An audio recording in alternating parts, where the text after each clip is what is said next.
for it, right? It's recording, right? Yep. Okay. Beautiful. Alright, so I was diagnosed at 3 years old, and my parents told me I had it when I was 11. As a kid, I had all these obsessions. Laundry detergent, stores, weather, and I wasn't really social. I lived in Canadian country for most of my childhood, which is a different experience from Valencia. I remember I was kind of friends with some people, but not really. I wasn't as social as I am now. I was bullied a little bit, but not for having Asperger's or anything. Just someone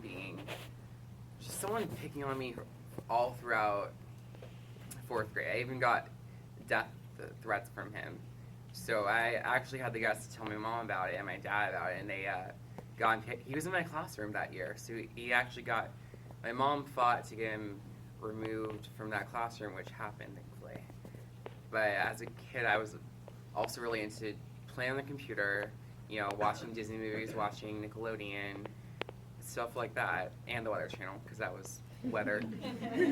So I remember Katrina really well, and I remember the season before that. And then I moved to Valencia when I was 11, and I went to Bridgeport for a year. I started to become a little more social, I think, because when you're a kid and you move to a different side of the city, you kind of just get like a refreshing start. So I wasn't as like I am now. But then in junior high, I was in an Asperger's program at Rio Norte, which honestly, it didn't really go well.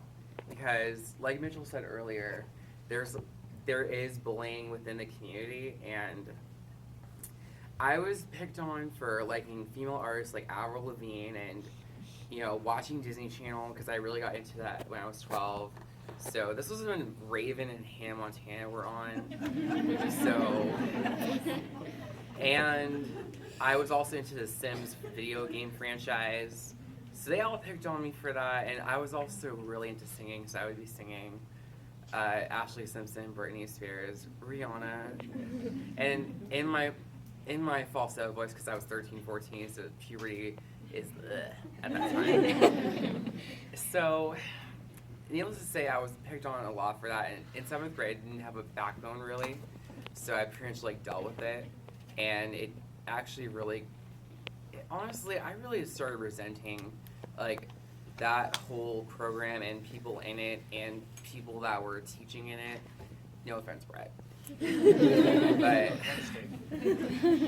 and my own parents even, because there was also these point sheets. So I would get in trouble for stupid crap like writing on a math test in pen, and I would not have to. I couldn't watch TV that day if I had got even a 0 on my point sheet. So that was terrible.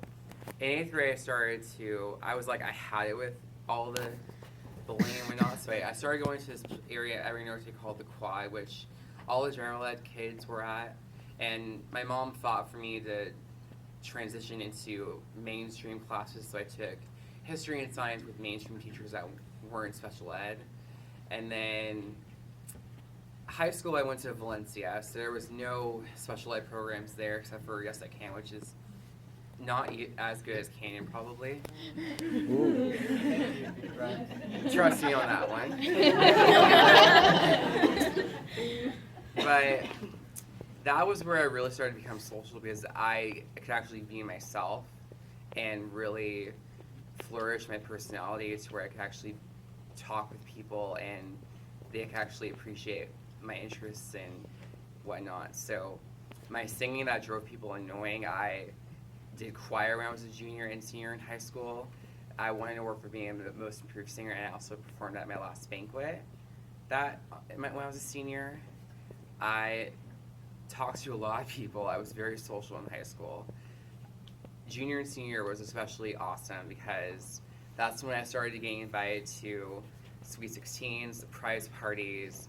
I was going to all I was going to all the dances since freshman year. I was always the first person on the dance floor. And this was like 2008, 2012. So this is when dance pop was like really going on. So TikTok, Poker Face, Party in USA, all those songs were out. So that was really awesome. And I have that video's on, so I'm gonna shout out Kim and Lindsay. If you're watching this, I'll probably tag you on this later. Thanks for asking me to hang out with you guys when I was a freshman, because that really kind of helped me become more social. And to Allison and Taylor, who were part of Circle of Friends, thank you so much. And then I graduated, and I started going to COC.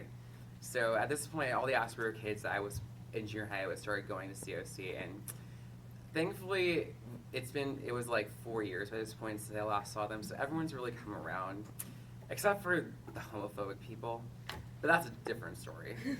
But that comes to another point. I've noticed that every person that's been into me romantically has had Asperger's, and I actually dated one of those people, which is interesting because he was diagnosed at 13, so he wasn't as social as I was, and yeah.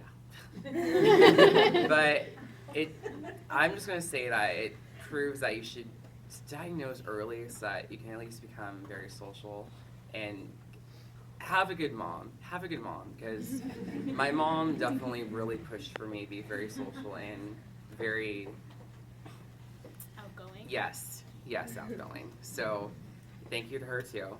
And basically, I'm just happy with all the success I've gotten so far in life, and I really just want to become more independent as things go on. I'm almost 22, so I really just want to. It's more about independence at this point than it is about being social. I really just want to be more independent, be able to succeed in my life, and I'm sure my mom wants that too. I'm sure everyone that loves me wants that too.